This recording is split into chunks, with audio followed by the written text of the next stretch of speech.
A very good morning to all the students of class 11.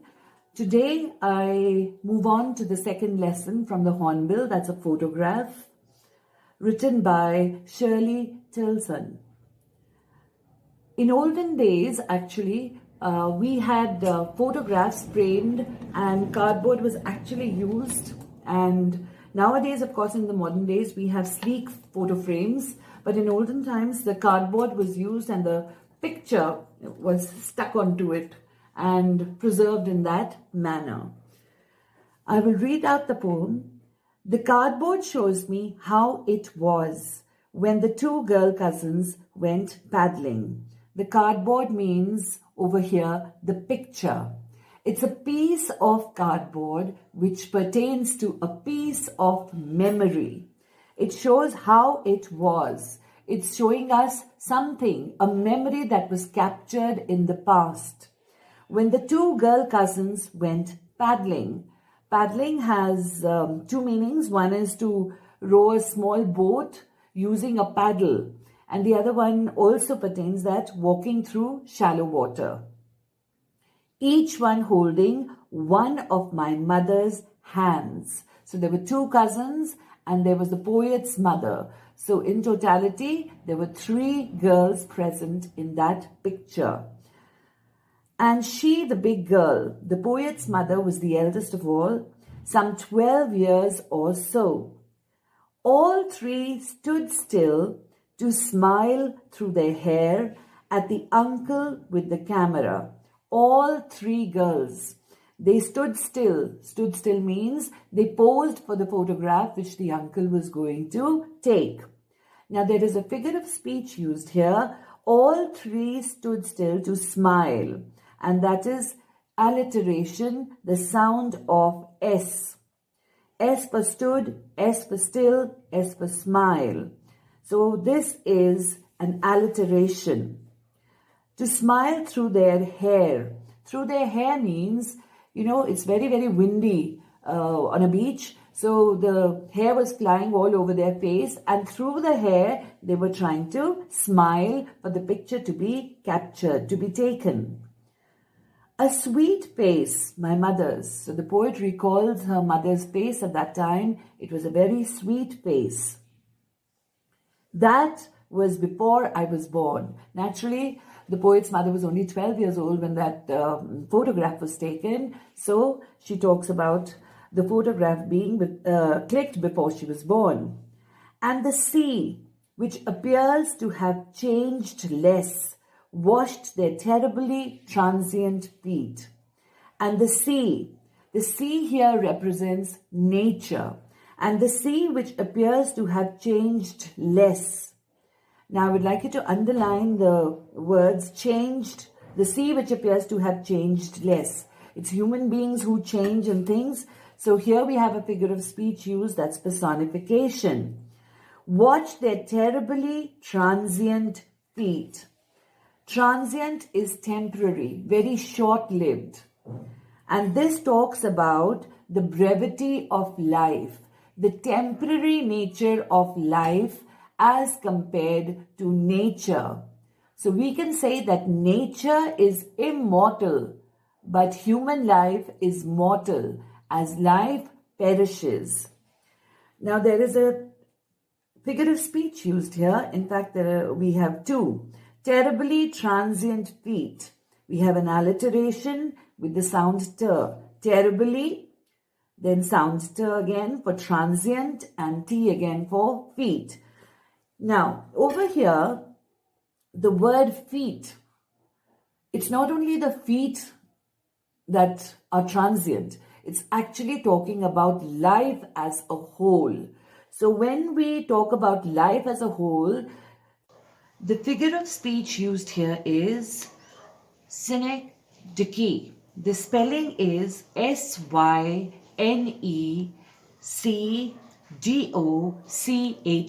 synecdoche. This means a part of a whole. Just as here we are talking about the feet being a part of the body. Here, another important thing the poet has tried to convey through these footprints which are there in the sand. Just as these footprints get washed away by the waves of the sea within seconds, that is what he's trying to convey, that life is very, very short and transient. So now we move on. Some 20-30 years later, so in the first stanza, we see that she's a young girl, 12 years old. Now in the second stanza, we move on. That means the poet's mother has grown and now she is a middle-aged woman, a lady. And when she's some 20-30 years later, so you can add the 12 years to that, means if she's 30, that is 42. So she was a middle-aged lady. At that stage, she'd laugh at the snapshot. When she looked at that particular picture, which was taken when she was 12 years old, she was very amused by it. Amused to see how they were dressed and how they looked like when the photograph was taken. And then she recalls and says, "See Betty and Dolly," she'd say. And she'd remember her cousins whose names were Betty and Dolly. "And look how they dressed us for the beach." So she was highly amused by the way they were dressed for the beach. Here I would just like to add something. Even when we go down memory lane and when we're looking at an album or something, and when we see our childhood photographs, you're rather amused and sometimes even embarrassed at the photographs taken when we were very small, like in a bathtub, or usually mothers used to make that high pony on top of here, like Krishan Kanhaiya. So all these things, they were captured at that time, and later on they do amuse us and entertain us. The sea holiday was her past, mine is her laughter. Now, there was a past for both of them here, in the present when the mother and the daughter are together. The mother looking at the picture is reminded of her past, her childhood, her youthful days when she had gone for the sea adventure and when she had enjoyed herself with her cousins, and she laughs at that. Now, when the poet is watching her mother laugh, that is a memory for the poet, to see her mother laugh at the photograph, at the picture. Both ride with the labored ease of loss. Now, there is a loss for both, as I said, because the poet's mother, as we gradually proceed, we'll come to know that she is no more. She has passed away. So when the poet sees the picture, she remembers how her mother had laughed at that picture, seeing her youthful days. So the loss of youth for the poet's mother was her past, and the laughing of the poet's mother on looking at the picture was the poet's past. Both ride with the labored ease of loss. Now here, if you notice, there are two words which are contrary to each other. Labored means is to really work very hard, something very difficult. And the other word is ease, something which is easy. Now, this kind of a figure of speech is called an oxymoron because two contrasting words have been used. And this figure of speech has been used that it's not very easy to let go of the past. It's not very easy to let go of things. You do feel bad. You do feel nostalgic about something that you have lost. But then, with the passage of time, things begin to become better. And time is a great healer. With time, you get used to that loss slowly and you overcome it and you move on in life. When somebody passes away, you can't die with that person. And you're grieved for days together, for months together, for years together. And slowly you come out of it and then you move on with a normal routine in life. So labored, yes, it does take a lot of pain. It does take a lot of patience. It does take a lot of time to get over any loss that you have suffered. But then in the end, it seemed as if it was all easy as you move on in life, as you carry on in life in a normal manner. Now she's been dead nearly as many years as that girl lived. So this time we talk about the poet's mother being dead for more than 30 years. And of this circumstance, there is nothing to say at all. This circumstance. Now, this circumstance over here is referring to the death of the mother. This circumstance, this situation which took place is now an old incident, is a past for the poet. There is nothing to say at all. You know, there's a deathly silence, an uncanny silence, because with the death of the mother, the poet has also become speechless. She has no words to express. She is in great sorrow and grief and doesn't want to talk about anything or say anything. So the last line is, it's silence, silences. It's silence. Now here we have a figure of speech. We see a W's of the consonant S. So silence, silences.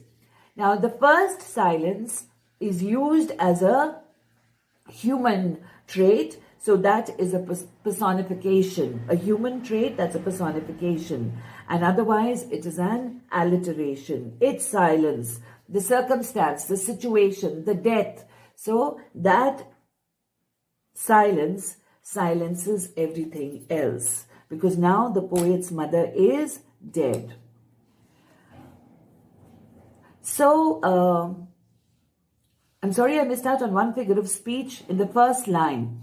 The cardboard shows me how it was. The cardboard has been referred to the cardboard showing something has been referred to as a human trait. So it is a personification. The cardboard is showing me how it was. It's talking about the past. The word was tells us that tells us that it was something that happened in the past when they all had gone out. Now, looking at the poem, there are 3 stanzas, and all 3 stanzas have different phases. In the first phase, we see the poet's mother as a young girl. In the second stanza, we see her as a middle-aged woman. And in the third stanza, she is no more. So we can see that life is actually mortal. The sea in the picture is still the same, immortal. It has not perished, but the mother has perished and she's no more. So mortality and brevity of life come into picture. That is, life is very brief.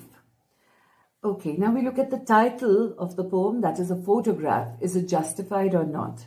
Well, the title is justified because the photograph is still there. Nothing has gone wrong with the photograph, but the people in the photograph are no longer there. The mother has died. She is no more, but the photograph is still there. People change, they grow, they mature, but the photograph remains the same. A memory once captured remains there forever. As we can see here, how the mother was a young girl, then she grew up and middle age, and then she passes away. So the title is totally justified because right from the beginning till the end, the photograph gives us an account of the mother's life and how the photograph, the moment that was captured at that time, how it was relived again and again. So the photograph is, we can say almost that the photograph is alive and brings back memories. The next point that we come across is the message. Well, the message that we have over here is that time and tide waits for no one, waits for none. You know, time is a big factor, it waits for none. And with the passage of time, we grow, we mature, and then we perish. But nature goes on forever. This reminds me of Lord Tennyson's poem, The Brook.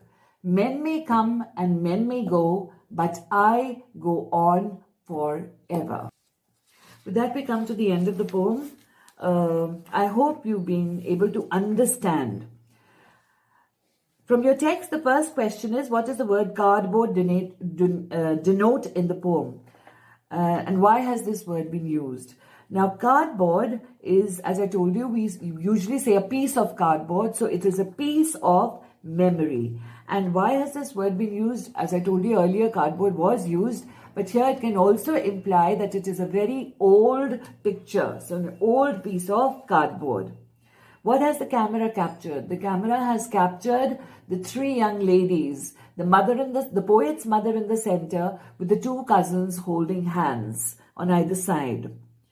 The third question is, what has not changed over the years? Does this suggest something to you? Well, what has not changed over the years is the sea. And the sea represents nature, that nature is immortal, but human life is brief and it is mortal. It has to perish. The poet's mother laughed at the snapshot. What did the laugh indicate? The laughter indicated her times of youth, gaiety, fun that they had at this on this beach, and how she loved every moment of it and how she had enjoyed every moment of it. And today, she's missing out on that youthful period because with the passage of time, she had grown. And this youth and this fun and frolic, everything had become her past. So the memory was a pleasant one, but at the same time, there was a big loss of youth and good times. What is the meaning of the line, both rye with the labored ease of loss? Both means both the poet and her mother. They really had to get over this loss. For the mother, it was the loss of youth, the loss of good times when she was very young, and happy times, merry-go-lucky times. So that was a big loss because as you mature, you have so many responsibilities coming onto you. You have no time for yourself. You're engaged in various activities. So it was a big loss. Loss of youth and good times, childhood is a big loss. So she also had to get over that loss and she had to adjust with time and carry it and take it in a stride.